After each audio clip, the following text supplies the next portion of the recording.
Hello everyone, कैसे हैं आप सब। I welcome you all in this video. आज हम लोग ज्योग्राफी का चैप्टर 3 कवर करने वाले हैं and chapter 3 is our changing earth. ठीक है, तो आर चेंजिंग अर्थ से मेरा मतलब क्या है। ठीक है, आर चेंजिंग अर्थ से मतलब है कि ऐसा नहीं है कि हमारी अर्थ बदल रही है, मतलब ऐसा नहीं कि एक दिन में कुछ और है और दूसरे दिन में कुछ और है। अर्थ हमारी काफ़ी सालों में जाकर थोड़ा थोड़ा चेंज होती है। जैसे कि ये जो लैंड फॉर्म्स बने हैं, ठीक है, जो आपके जो ये आपके फॉल्स होते हैं, ठीक है, एंड जो रिवर्स हैं और जो आपने ऐसे इसके लूप्स देखे होंगे कुछ रिवर्स के, तो ये सब चीज़ें कहाँ से बनी। ठीक है, तो हम इसके बारे में उसके बारे में आज पढ़ने वाले हैं, आर चेंजिंग अर्थ। ठीक है, तो सबसे पहले तो मैं आपको बता दूं, जो आपका लैंड होता है, the outer rigid part of our earth, this is termed as lithosphere. एक सिंपल टर्म्स में बोलूं तो लैंड, ठीक है, इसको हम लोग क्या बोलते हैं, लिथोस्फेयर बोलते हैं। ठीक है,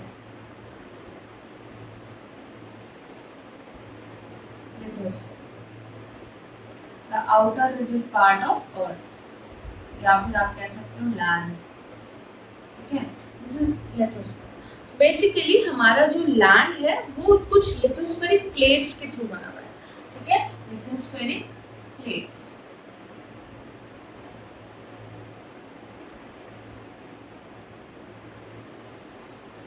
basically lithospheric plates consist of the continents and the ocean floor. ठीक है, ये जो लिथोस्फेरिक प्लेट्स है ये हमारे ओशियंस के जो फ्लोर होते हैं और जिस जिस कॉन्टिनेंट्स पे जहाँ पे हम रह रहे हैं ये वो लिथोस्फेरिक प्लेट्स होती हैं। And you will be amazed to know कि ये जो लिथोस्फेरिक प्लेट्स है ना, ये हर साल मतलब कुछ ना कुछ मिलीमीटर से ये मूव करते हैं। ये हमें दिखाई नहीं देता, ये हम लोग मेजर नहीं कर सकते हैं, बिकॉज इतना बड़ा लैंड मास अगर कुछ मिलीमीटर से मूव कर रहा है तो that won't cause any effect. अगर आप उसे देखते हैं, तो अगर आप उसको देख रहे होंगे तो आपको पता नहीं चलेगा कि अच्छा इतने मिलीमीटर से मूव कर गया, बिकॉज मिलीमीटर इतने बड़े लैंड मास के लिए कितना छोटा यूनिट है, राइट। तो इसीलिए हम इतना हमें पता नहीं चलता है। ठीक है, तो लिथोस्फेरिक प्लेट्स मूव क्यों कर रही हैं, व्हाई दे आर मूविंग। ठीक है, ऐसा क्या है, they move because of the molten magma inside our earth. ठीक है, जो हमारा कोर है, हमने चैप्टर 2 में पढ़ा था कि हमारा जो कोर है वो हमारा लिक्विड पार्ट है, राइट, एंड वो काफ़ी हॉट होता है और उसमें जो हमारा मैग्मा है वो मूव करता रहता है इन अ सर्कुलर मोशन। ठीक है, वो मूव करता रहता है इन अ सर्कुलर मोशन। तो ये ध्यान रखना है आपको, लिथोस्फेरिक प्लेट्स हमारे मूव क्यों कर रहे हैं, they are moving because of the molten magma in the core. और ये मतलब किस तरीके से मूव करता है, it moves in circular motion, somewhat circular होता है, कुछ इस तरीके से ऐसे ऐसे करके मैग्मा की मूवमेंट होती है और इस वजह से हमारे लिथोस्फेरिक प्लेट्स मूव करते हैं। ठीक है, ये कुछ छोटा सा पॉइंट है कि हमारा जो कोर है बेसिकली उसकी वजह से हमारी लिथोस्फेयर जो है वो मूवमेंट करती है। ठीक है, और इन्हीं मूवमेंट्स की वजह से हमारी जो अर्थ है उसमें कुछ चेंजेस दिखाई देते हैं। अब वो कैसी फोर्सेस होती हैं, क्या ऐसी चीज़ें कि उसको मूव करा रही हैं। There are two types of forces, first is endogenic and the second is exogenic. ठीक है, फर्स्ट इज एंडोजेनिक, ये वो फोर्सेस हैं जिस वजह से हमारी अर्थ में चेंजेस आ रही हैं, ये है एक्सोजेनिक। ठीक है, endo means within, from inside, exo मतलब जो बाहर की चीजें होती हैं। ठीक है, बाहर में जैसे कि एंडोजेनिक की अगर मैं बात करती हूँ तो एंडोजेनिक होता है आपका जो चीज़ें आपके अंदर से आ रही है। अब अंदर से कौन सी चीज़ें आ रही हैं, अंदर से आती हैं लाइक जैसे आप अभी मैंने आपको मोल्टन मैग्मा एक एग्जाम्पल दिया, इसमें आपका वॉल्केनो इरप्शन हो सकता है, वो आपका अंदर से जेनरेट होता है, राइट। अर्थक्वेक हो सकता है, वो जो वेव्स हैं वो आपके अंदर से जेनरेट होती है अर्थक्वेक के अंदर से। And you can say it can be a landslide also. ठीक है, ये सब चीज़ें जो हमारी अर्थ के अंदर से जो जेनरेट हो रही है, these all are endogenic forces. And exogenic क्या होती है, एक्सोजेनिक हो जाती है जैसे कि जो चीज़ें बाहर है, हमारी सरफेस के बाहर है, राइट। जैसे कि आपकी जो रिवर का फ्लो है, ये जो इरोजनल और डिपोजिशनल चीज़ें होती है ना कि कुछ चीज़ें वहाँ से इरोड हो गई, कुछ चीज़ें वहाँ पे जाके डिपॉजिट हो गई, लाइक योर रिवर की रिवर इस तरीके से फ्लो कर रही है, एंड कुछ आपकी वेदरिंग हो गई। ये सब चीज़ें जो बाहर होती हैं, जैसे कि ग्लेशियर्स हैं, इन जो जो चीज़ें हमारे अर्थ के सरफेस पे हैं, वो हमारी एक्सोजेनिक फोर्सेस है, और इस वजह से हमारे अर्थ में कुछ चेंजेस हो रहे हैं। क्लियर? इसके बाद हमारे जो एंडोजेनिक फोर्सेस हैं, ये हमारे अर्थक्वेक्स की वजह से भी होता है, या फिर वॉल्केनो इरप्शन की वजह से। ठीक है, थोड़ा सा डिटेल में उसके बारे में पढ़ते हैं।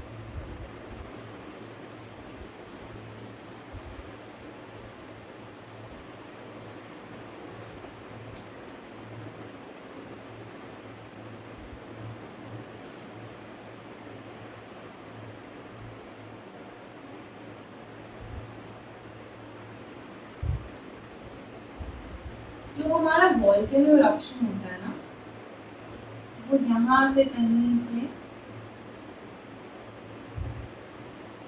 कोर से होता है। ठीक है, और फिर यहाँ से धीरे धीरे करके ऐसे। ये वॉल्केनोज होते हैं, अब इसको हम प्रेडिक्ट नहीं कर सकते हैं। ठीक है, ये मतलब कुछ ऐसी चीज़ें, कई बार अब हमारे पास इस टेक्नोलॉजी के हम थोड़ा बहुत उसको एक अनुमान लगा सकते हैं कि हाँ ये एक एक्टिव वॉल्केनो है, तो इसमें से ऐसे ये प्रॉब्लम्स हो सकती है, क्योंकि आसपास की चीज़ों में ना कुछ चेंजेस होने लग जाते हैं। ठीक है, ऐसे बहुत सारी मतलब कुछ मे बी वहाँ के आसपास के जो हॉट स्प्रिंग्स हैं, ठीक है, उनमें कुछ ना कुछ चेंजेस होने लग जाएंगे, तो वहाँ का पानी इतना गर्म हो जाता है कि मतलब आप उसे हाथ नहीं लगा सकते। ठीक है, ऐसे बहुत सारे चेंजेस होने लग जाते हैं। कुछ हमारे जो नेचुरल हमें जो एक होता है ना साइन होता है, वो हमें एनिमल से भी मिलता है, कि कुछ एनिमल्स अपने जो बरोज होते हैं, जो उनके नीचे होल्स होते हैं जमीन में, उसमें जाने से मना कर देते हैं, अगर ऐसी कुछ उन्हें इंस्टिंक्ट्स आ रहे होते हैं कि हाँ कुछ होने वाला है। जो फिशेस होती हैं वो थोड़ा सा प्रॉब्लम कर रही होती है, अगर वो पॉन्ड्स में होती हैं तो फिशेस तो बाहर नहीं आ सकती, लेकिन वो उनका जो बिहेवियर होता है उसमें चेंज दिखाई देता है। ऐसे हमारे काफ़ी सारे जो साइंटिस्ट है वो भी थोड़ा बहुत ये सब चीज़ें देख चुके हैं कि अगर अर्थक्वेक आने वाला होता है तो एक स्नेक है वो बरों में जाने, अपने जो होल है उसमें जाने से मना कर, मतलब नहीं जाता, उसके अंदर वो जाएगा ही नहीं, मना तो नहीं करेगा ऑब्वियसली, बट उसके अंदर नहीं जाएगा। तो ये सब जो चेंजेस है ना, जो एनिमल के बिहेवियर में आते हैं, उससे हम थोड़ा सा प्रेडिक्ट कर सकते हैं। ये हमारा जो भी कोर है, यहाँ से नीचे से जो हमारा मैग्मा है वो बाहर निकल के आएगा, यहाँ से गैसेस, और ये जो यहाँ से भी हमारे वॉल्केनो का इरप्शन होगा। ठीक है, तो इसको हम बोल देते हैं वेंट। ठीक है, तो ये ऐसी चीज़ें हैं कि ये वॉल्केनो जो इरप्शन होता है, ये हमारा ओपनिंग है, इस ओपनिंग को हम नाम देते हैं क्रेटर। ठीक है, तो ये आपको ध्यान रखना है। बेसिकली इसमें से एक मोल्टन मैग्मा आपका बाहर आएगा। ठीक है, यहाँ पे आपका कोर है, और इसके ऊपर हमारे जो क्रस्ट है जहाँ पे हम रहते हैं, ये वो है। ठीक है, तो ये वॉल्केनो इरप्शन है। जब ये इरप्ट होता है तो इतनी ज़्यादा, मतलब आप ये कह लो कि आसपास में एक भूकंप टाइप महसूस होता है, और गैसेस तो निकलती ही हैं जो कि काफ़ी ज़्यादा आपके लिए प्रॉब्लम करती हैं। ठीक है, और जो इसका जो मैग्मा होता है ये भी बहुत ज़्यादा प्रॉब्लम करेगा, क्योंकि ये पूरी इतना गर्म होता है, इतना हीटअप होता है, इतनी गैसेस यहाँ से निकल रही है, तो आसपास के जो घर ये सब है ये तो खत्म ही हो जाएंगे, बर्बाद हो जाएंगे। राइट, तो ये आपके एक्सोजेनिक फोर्सेस है जो from with in the earth generate होती है। ठीक है, नेक्स्ट इज हमारा अर्थक्वेक। अर्थक्वेक की वजह से, अर्थक्वेक की स्टडी को सिस्मोलॉजी कहते हैं। एंड अर्थक्वेक बेसिकली आपके ना अंदर कुछ प्लेट्स मूव होती हैं, हमारा जो अर्थ है उसके अंदर कुछ प्लेट्स मूव करती हैं, that will be discussed in class 9th में भी। एंड कुछ प्लेट्स होती हैं, उन प्लेट्स के मूवमेंट की वजह से अर्थक्वेक जनरेट होता है। कभी कभी वो प्लेट्स एक दूसरे में स्लाइड कर जाती हैं या ऐसे हो जाती है, तो इस वजह से हमारा अर्थक्वेक जनरेट होता है। ठीक है, तो जैसे कि अगर मैं बताऊँ,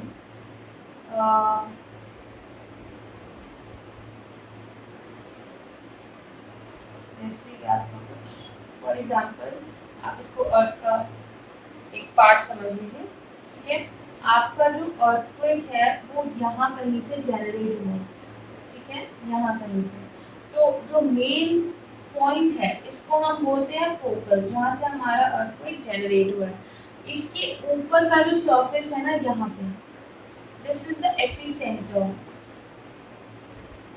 जो कि सबसे ज्यादा इफेक्टेड होगा, क्योंकि अगर फॉर एग्जांपल ये मेरा अर्थ का एक लैंड मास है, यहाँ कहीं पे हमारा अर्थ को एक जनरेट हुआ है, तो उसकी जो वेव्स है ना वो यहाँ तक जाएंगे, फिर यहाँ से आगे फैलेंगे।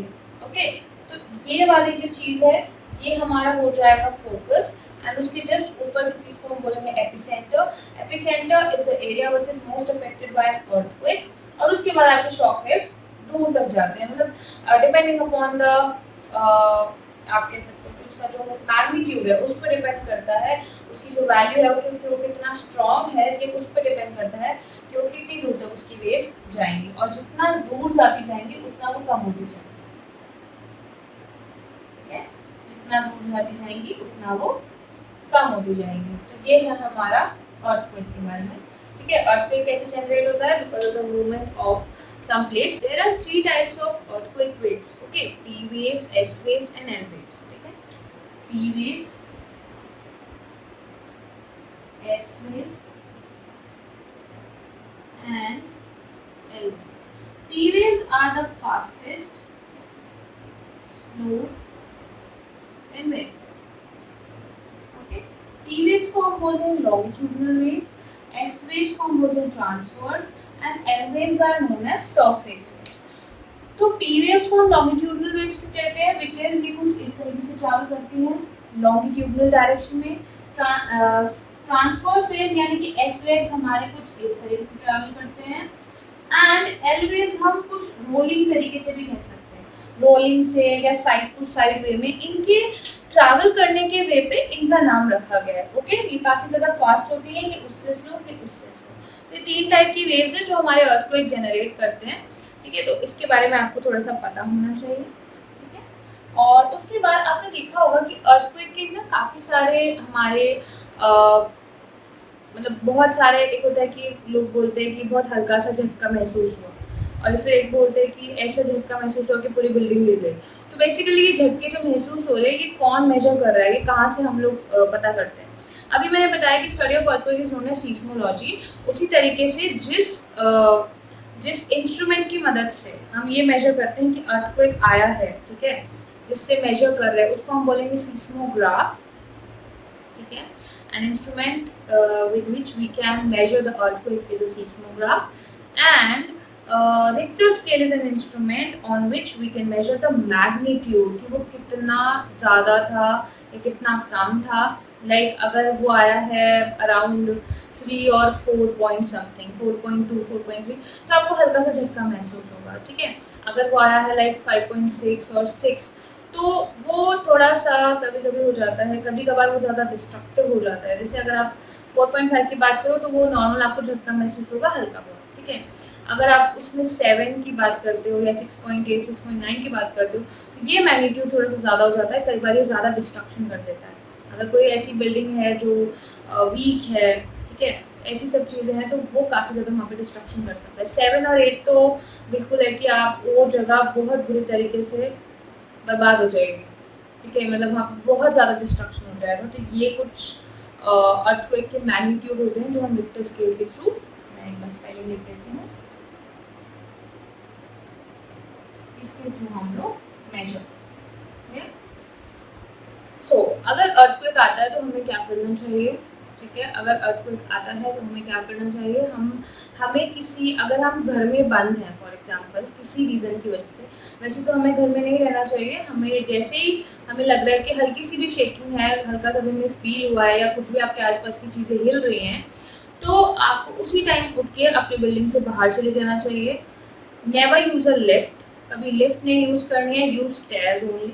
ठीक है, सीढ़ियाँ यूज़ करनी है।